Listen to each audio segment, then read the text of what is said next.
I am from New York. I understand the impact that 9/11 had on communities in New York City. So I want you to understand that if you want to combat terrorism, you need to work within the Muslim community. And we want to make sure we protect this country. We're talking about now Islamic terrorism. When you're watching the news this morning and you're hearing about terrorists, every single instant when you're watching the news, it's not Buddhist terrorists. There are some crazy people who commit terrorism. The bodies piled up, the people being beheaded, even Muslims shooting other Muslims, like what we watched in Iraq, because they did not believe them that they were Sunnis. That is barbarism on a mass scale, and that's unacceptable in civilized society.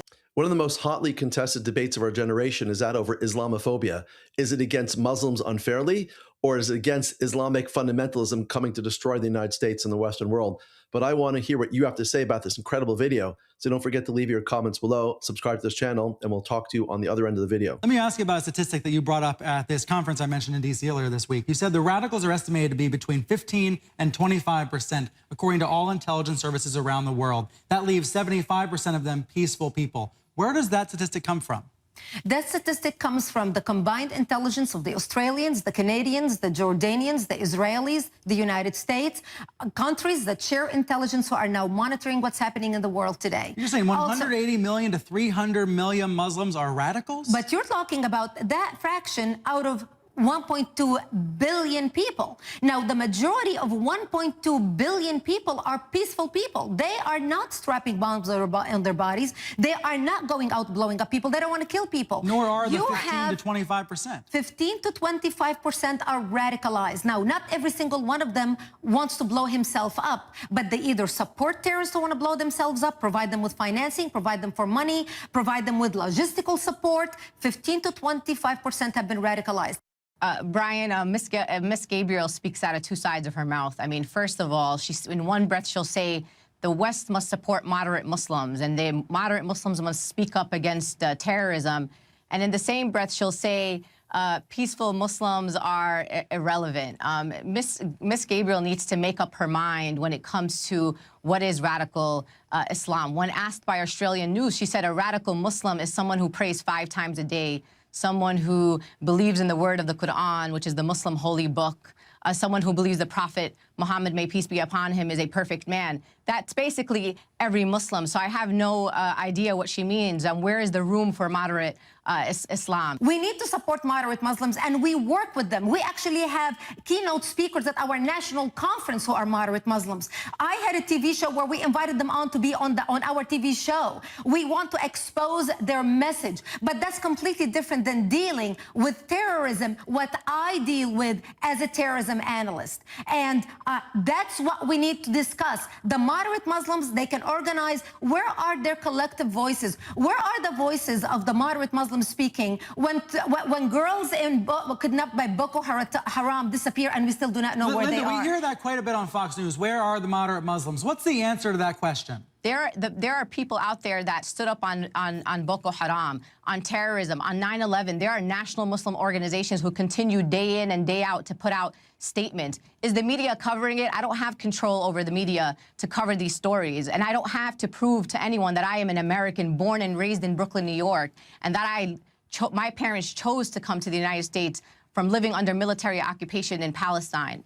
And you talk about going into a grocery store in Arlington, Virginia, because you speak Arabic and you understand the culture and that's where you get your credibility from.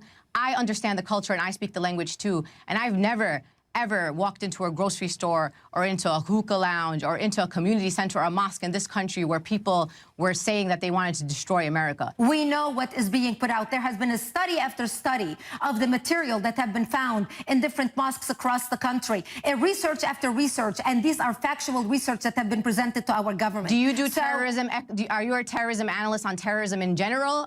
What about the Las Vegas shooting, the manifestos, the Oak Creek shooting where white supremacists walked into a Gurdwara and killed 6 people? Terrorists are terrorists. Terrorists are terrorists. Well, I immigrated to the United States and I continued having the Middle East as my focus. And that's what I talk about. We are dealing, Linda, with a radical Islamic element that wants to wreak havoc on the United States. There are cars driving in New York right now testing for biological or chemical agents in the air to make sure that nothing has been detonated 24 hours a day in New York City, in Chicago, in major cities in the United States, trying to protect the country. But will we not That look is back? something we need to discuss and Will deal we with. not look back at this era as a gross overreaction to a terrorist threat that is not there in the way you're describing it to be?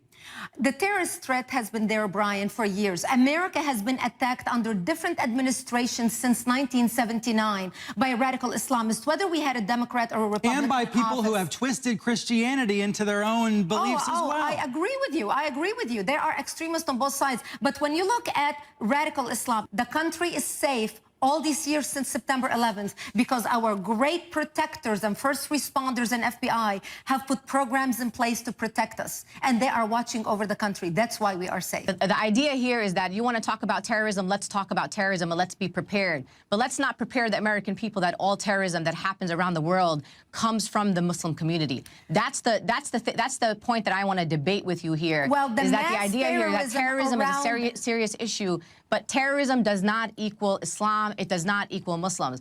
I am from New York. I live in New York. I was here in New York on 9/11, Ms. Gabriel. I understand the impact that 9/11 had on communities in New York City. I could have been in the World Trade Center. I could be dead here today. There were Muslim responders. There were Muslims. 75 Muslims died in 9/11, including a first responder, Salman Hamdani. So I want you to understand that if you want to combat terrorism, you need to work within the Muslim community. You need to make sure that we are part of that discussion. And the, quote, moderate Muslims that you're talking about, which are almost every Muslim living here in this country, need to be part of this discussion. But to alienate the Muslim community, create them as the other, and to start making over-exaggerations about these potential attacks that haven't happened is not the way that you combat terrorism in any country, and especially not here in the United States, in a country where I can live here and speak freely, you can stand there and speak freely, and that's the kind of country that I want to live in, and I want to be part of the discourse. And we want to make sure we protect this country, and we do work with a lot of moderate Muslims, like I said,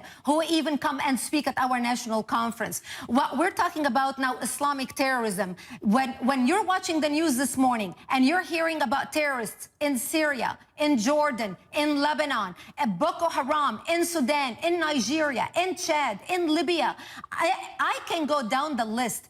Every single instant when you're watching the news, it's not Buddhist terrorist, it's not Christian terrorist. Yes, there are some crazy people who commit terrorism, but right now the terrorism on mass scales, the bodies piled up, the people being beheaded, even Muslims shooting other Muslims, like what we watched in Iraq because they did not believe them that they were Sunnis. That is barbarism on a mass scale, and that's unacceptable in civilized society. As long as you clarify and you stand up and say that the fringe extremists of any faith are only a tiny minority in the larger faith, this is what we want you to talk about. When you talk about Islam and you talk about the Quran, the 1.4 billion people across the world follow the word of the Quran.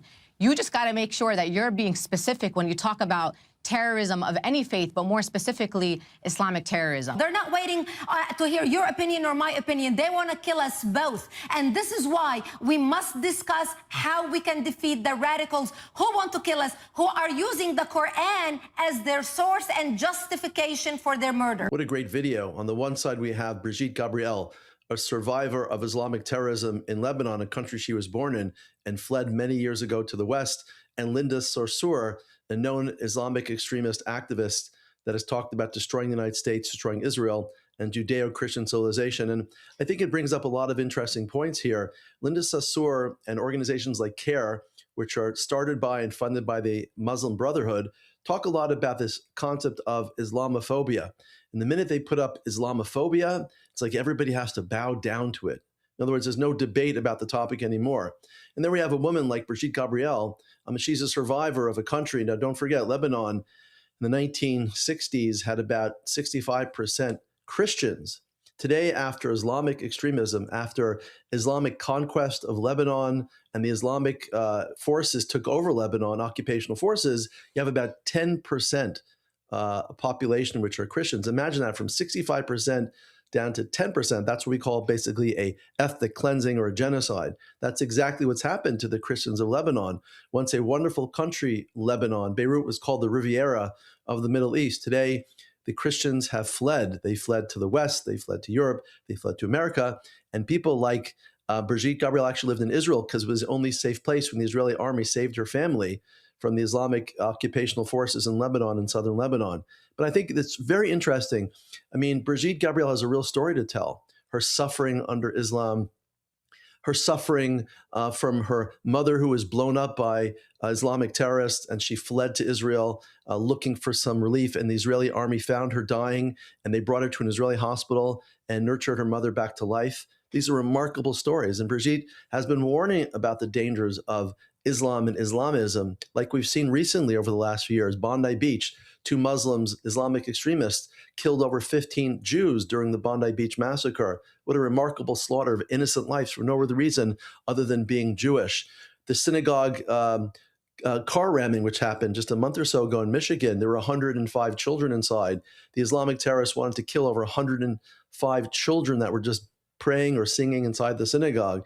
Stabbings in Washington, stabbings in New York, car rammings around the country, people being shot in synagogues in England, people being stabbed in England a few days ago. 2 Israeli members of the Israeli consulate and embassy were shot to death. These are things that are happening on a daily basis. The vast majority of murderers are from our Islamic terrorists and associated with the Muslim community. And also what she brought out very nicely, Brigitte Gabriel, is all the anti-Semitism and anti-Western vile, which is being preached in Arabic in thousands of mosques throughout the country.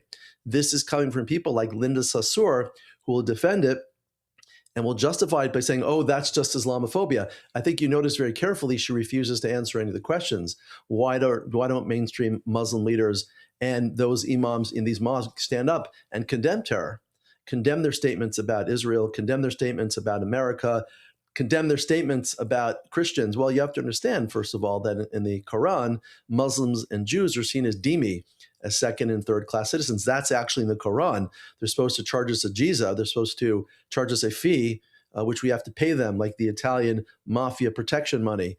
Of course, a Quran which talks about murdering every Jew in the world as well, which is quoted by the Islamic Brotherhood and the Muslim Brotherhood, as well as Hamas in their charter of 1988. When they use terms like that, man, they are talking about murder and destruction in the West. Those are the things that Brigitte Gabriel is talking about. And all they can do, all these Muslim extremists can do is say, oh, it's Islamophobia. That's not Islamophobia.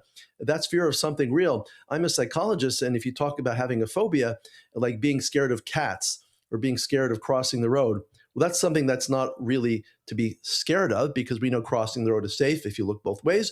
We know that cats are basically a very safe animal. So really, they're not really endangering anybody. That's what we call a phobia. When somebody has murdered you over and over again and has spread terrorism and has spread destruction, as we saw on October 7th, as we saw in Europe, as we've been seeing in America and Australia, that's not phobia, that's not Islamophobia. That's a realistic understanding of what's happening. It's an evaluation of a society that has ideas of death and destruction in the Quran, and now spreading to the West, unfortunately. Look what happened on October 7th. Look what happened on 9/11, where over 3,000 Americans were killed by Islamic extremists. So it's not just one isolated incident which somebody should go to a psychologist for fear. It seems to be a consistent process, a consistent ideology which aims to destroy the West. But of course, I want to hear what you have to say about this incredible video. So don't forget to leave your comments below, subscribe to the channel, and we'll talk to you in future great videos.